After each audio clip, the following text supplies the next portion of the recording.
यह बात उन दिनों की है जब बुद्ध मरबन में अपना समय व्यतीत कर रहे थे। इस समय बुद्ध की चर्चाएं फैल चुकी थी। दूर दूर से लोग अपनी चिंताएं और परेशानियों के समाधान हेतु बुद्ध के पास आया करते थे।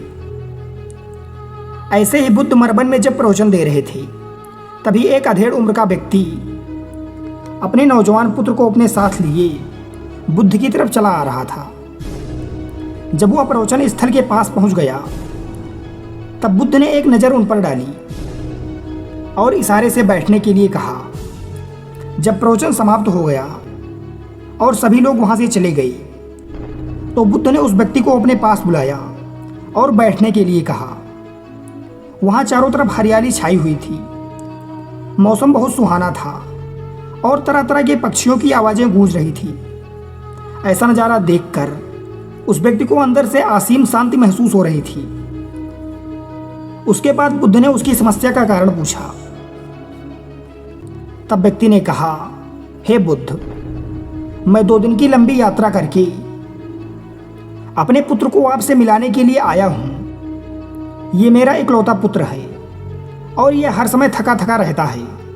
ऐसा लगता है जैसे इसके अंदर कोई जान ही ना हो। इसका स्वभाव भी काफ़ी चिड़चिड़ा सा हो गया है। अगर हम इसे कुछ भी कहते हैं तो ये हमारी छोटी छोटी बातों पर गुस्सा हो जाता है। इसकी देखने की क्षमता उम्र से पहले ही कमज़ोर हो गई है। इसके बाल भी सफ़ेद पड़ने लगे हैं। इतनी कम उम्र में इतनी बड़ी उम्र का लगना मुझे कुछ समझ नहीं आ रहा है। इसीलिए मैं अपने पुत्र के स्वास्थ्य को लेकर बहुत चिंतित हूँ। जब मैं अपने पुत्र को वैद्य के पास लेकर गया तो उन्होंने कुछ और सुझाव दिए और कहा, अपने पुत्र को तनाव कम कर लेने के लिए कहो, क्योंकि आपका पुत्र बहुत ज़्यादा तनाव में रहता है, इसीलिए उसकी ऐसी हालत हो गई है। मेरे बहुत समझाने के बाद भी वह समझा नहीं है। मुझे नहीं पता तनाव होता क्या है या किन कारणों से आता है और उसे कैसे अपने पुत्र के दिमाग से निकालूं। लेकिन इससे पहले तो मुझे यह समझना है कि तनाव होता क्या है। इसीलिए तथागत मैं आपके पास आया हूं। आप मेरी समस्या का समाधान कीजिए। यह सुनकर बुद्ध उसके पुत्र को बड़े ध्यान से देखते हैं। उसके चेहरे को देखते हैं, उसकी आंखों को देखते हैं और फिर उसके हाथों के नब्ज को भी देखते हैं। ये सारी विधि करने के पश्चात बुद्ध उस व्यक्ति से कहते हैं कि तनाव लेना तो किसी को नहीं पसंद, लेकिन फिर भी यह तनाव लोगों के दिमाग को दीमक की तरह पकड़ लेता है और धीरे धीरे उसके दिमाग को क्षति करता रहता है। अगर व्यक्ति तनाव के कारणों को अच्छे से समझ लेता है और तनाव के बारे में कुछ ऐसा पैमाना बना लेता है जिससे वह जान सके कि वह कितना तनाव में है, तो वह इस समस्या का समाधान भी खोज सकता है। सबसे पहले तुम ये सुनो कि तनाव होता क्या है।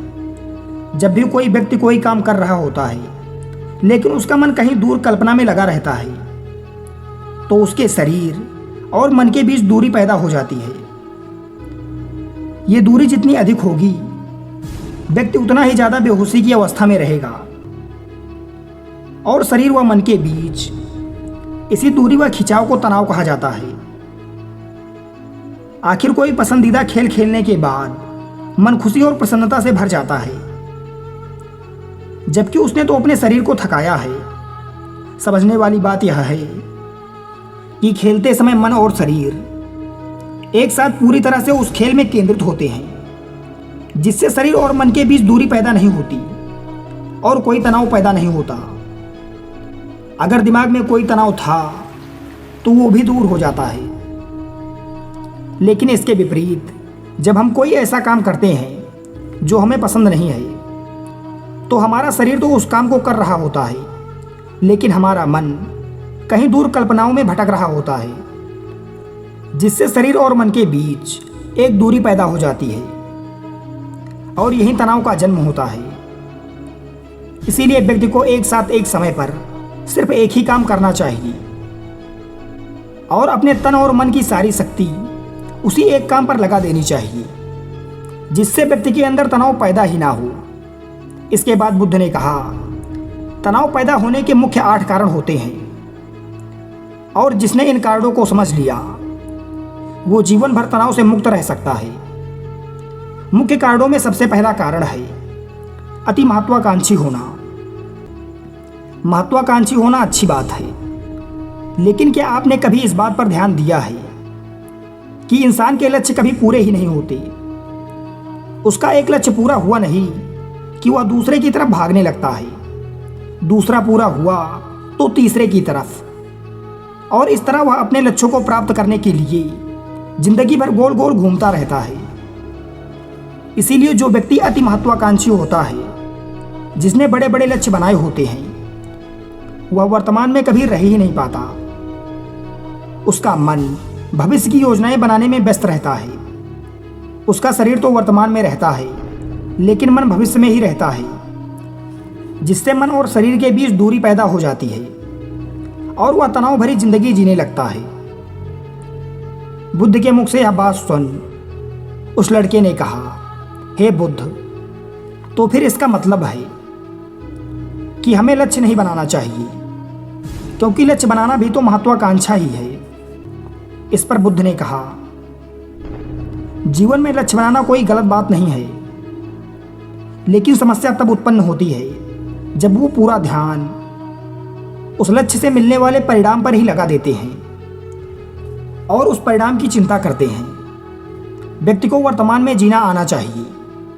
आप लक्ष्य बनाइए और उस लक्ष्य की प्राप्ति के लिए कड़ी मेहनत कीजिए, लेकिन साथ ही साथ आपको इस बात का भी ज्ञान होना चाहिए कि आप अभी वर्तमान में जी रहे हैं और यही सत्य है। बुद्ध आगे कहते हैं, तनाव का दूसरा सबसे बड़ा कारण ईर्ष्या करना है। जब व्यक्ति ईर्ष्या और जलन से भर जाता है तो उसका मन अंदर से सड़ने लगता है। ईर्ष्या एक आंतरिक घाव है। आंतरिक घाव यानी मन का घाव। व्यक्ति के शरीर का घाव तो भर सकता है, लेकिन मन का घाव कभी नहीं भर सकता। इसीलिए व्यक्ति को कभी भी दूसरों की तरक्की से ईर्ष्या नहीं करनी चाहिए, क्योंकि ईर्ष्या तनाव का कारण है।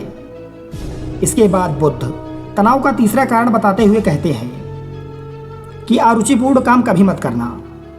इससे भी तनाव पैदा होता है। जिस काम में हमारी रुचि है ही नहीं, उस काम में हमारा मन लग ही नहीं पाएगा। हमारा शरीर तो वहीं पर बैठा रहेगा, लेकिन हमारा मन कल्पनाओं की उड़ान भरेगा, जिससे शरीर और मन के बीच दूरी पैदा हो जाती है और व्यक्ति तनावग्रस्त हो जाता है।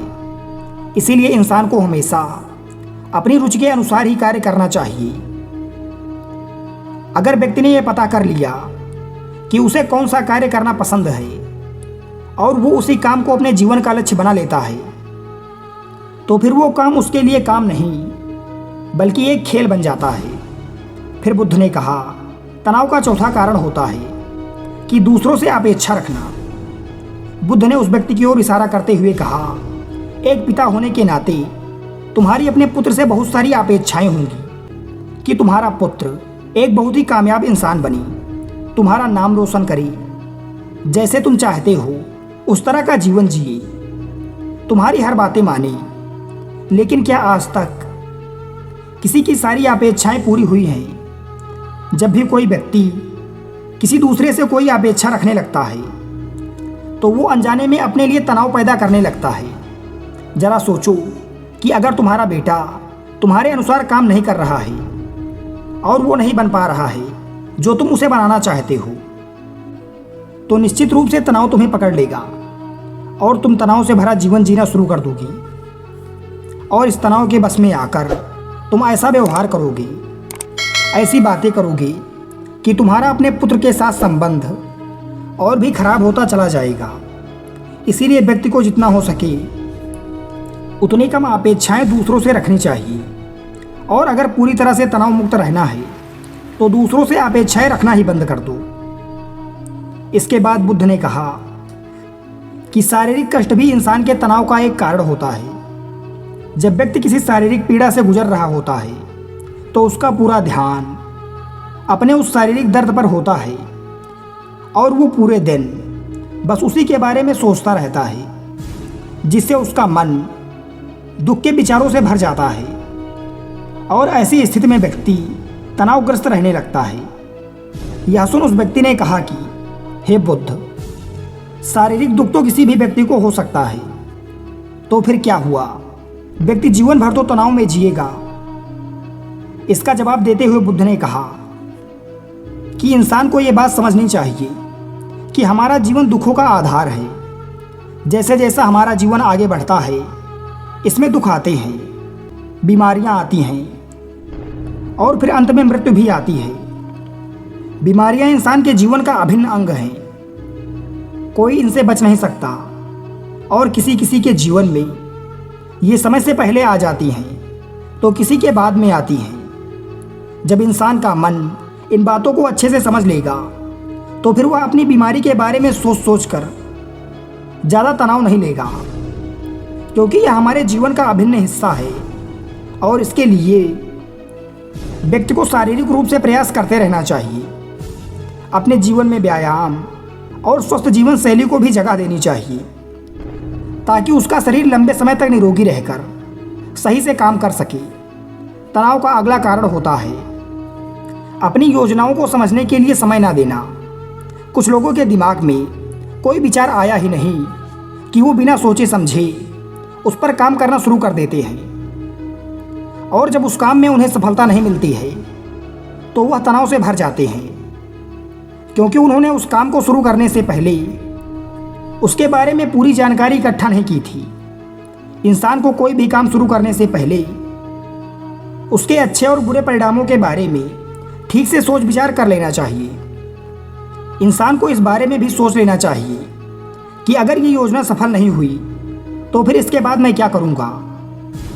इसीलिए व्यक्ति को उन योजनाओं को ठीक से समझने के लिए पूरा समय देना चाहिए ताकि बाद में उसे योजना की वजह से तनाव पैदा ना हो। तनाव का 7वां सबसे बड़ा कारण है टाल मटोल करना, आज के काम को कल पर टालना। आप लोगों ने यह कहावत तो सुनी होगी कि आलस्य इंसान के शरीर का सबसे बड़ा शत्रु है। इंसान आलस्य की वजह से आज के काम को कल के लिए टाल देता है और फिर काम को टालना उसकी आदत बन जाती है। काम को कल पर टालने वाले व्यक्ति का काम कभी भी समय पर पूरा नहीं होता और अगर किसी तरह से पूरा हो भी जाता है तो वह उतना अच्छा नहीं हो पाता है जितना अच्छा उसे किया जा सकता था और फिर यह बात व्यक्ति के अंदर तनाव पैदा करती है। लेकिन काम को टालना या काम को एकदम अंत समय पर करना यह एक आदत है। इसीलिए व्यक्ति ना चाहते हुए भी बार बार अपनी इस आदत का शिकार बन जाता है और अपने काम को टालता रहता है और फिर काम की समय सीमा पास आ जाती है तो वह तनाव से भरकर काम को पूरा करने का प्रयास करता है। इसीलिए व्यक्ति तनावग्रस्त हो जाता है। व्यक्ति को काम टालने की आदत छोड़नी पड़ेगी और यह तभी संभव है जब व्यक्ति काम को समय से पहले खत्म करने का निश्चय करे। सबसे आखिरी और सबसे प्रमुख कारण जो होता है वो है ज़्यादा सोचना। लगातार सोचते रहना भी एक बीमारी है और यह उस व्यक्ति में सबसे ज़्यादा पाई जाती है जो सिर्फ कल्पनाएं करता है, जो अतीत की घटनाओं और भविष्य की बातों के बारे में सोचता है, जो बेवजह के अनुमान लगाता रहता है। इसीलिए व्यक्ति को ज़्यादा सोचने की आदत पर लगाम लगाना चाहिए। इसके लिए जितना हो सके खुद को काम में व्यस्त रखना चाहिए और हर दिन ध्यान का अभ्यास करने को अपने जीवन का हिस्सा बना लेना चाहिए। बुद्ध के मुंह से यह सारी बात सुनकर उस व्यक्ति ने हाथ जोड़कर कहा कि हे बुद्ध, अभी मेरा पुत्र तो मात्र 20 वर्ष का ही है और इसमें अभी इतनी समझ भी नहीं है कि यह आपके द्वारा बताई गई सारी बातों का पालन कर सके। आप कृपया करके तनाव से मुक्त करने का कोई तरीका हो तो बताएं जिससे मेरा बेटा उसका अनुसरण भी कर सके और तनाव मुक्त भी रह सके। उस व्यक्ति की यह प्रार्थना सुन बुद्ध ने कुछ सोचते हुए जवाब दिया, अगर यह इतनी सारी बातों का पालन नहीं कर सकता तो इसके लिए एक बहुत ही आसान विधि है। तुम एक बार में सिर्फ एक काम को ही करने पर ध्यान लगाओ। चाहे जो भी काम कर रहे हो उस समय सिर्फ उसी काम को करो, सिर्फ उसी काम पर ही अपना पूरा ध्यान लगाओ। और अगर तुम्हारा मन इधर उधर भटक जाता है तो जैसे ही तुम्हें याद आए उसे वापस फिर उसी काम में लगा दो। यदि ऊपर बताई गई बातों का अनुसरण नहीं कर सकते तो यह सबसे सरल और आसान तरीका है तनाव मुक्त रहने का। जब तुम भोजन करो तो उस समय सिर्फ भोजन करो। अगर खेल रहे हो तो सिर्फ खेलने पर ही ध्यान लगाओ, और जब पढ़ रहे हो तो पूरी एकाग्रता के साथ पढ़ाई करो।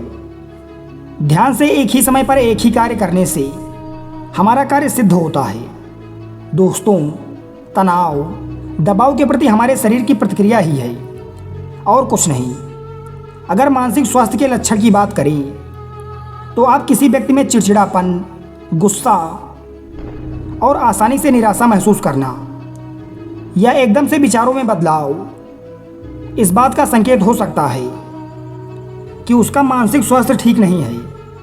ऐसी स्थिति में आप वीडियो में बताए गए टिप्स को फॉलो जरूर करें। यदि आप सामान्यतया भी वीडियो में बताई गई बातों का अनुसरण कर लेते हैं तो आपके जीवन में चमत्कारिक परिवर्तन आपको दिखाई देगा और स्वस्थ मन और मस्तिष्क के साथ आप एक हैप्पी लाइफ जी सकते हैं। साथियों, आपको यह वीडियो कैसा लगा कमेंट कर हमें ज़रूर बताएं। यदि आपको वीडियो पसंद आया हो तो वीडियो को लाइक करें, और यदि हमारे चैनल पर नए हैं तो चैनल को सब्सक्राइब जरूर करें। हम आपके लिए ऐसी ही रोचक और ज्ञानवर्धक जानकारी लाते रहेंगे। धन्यवाद।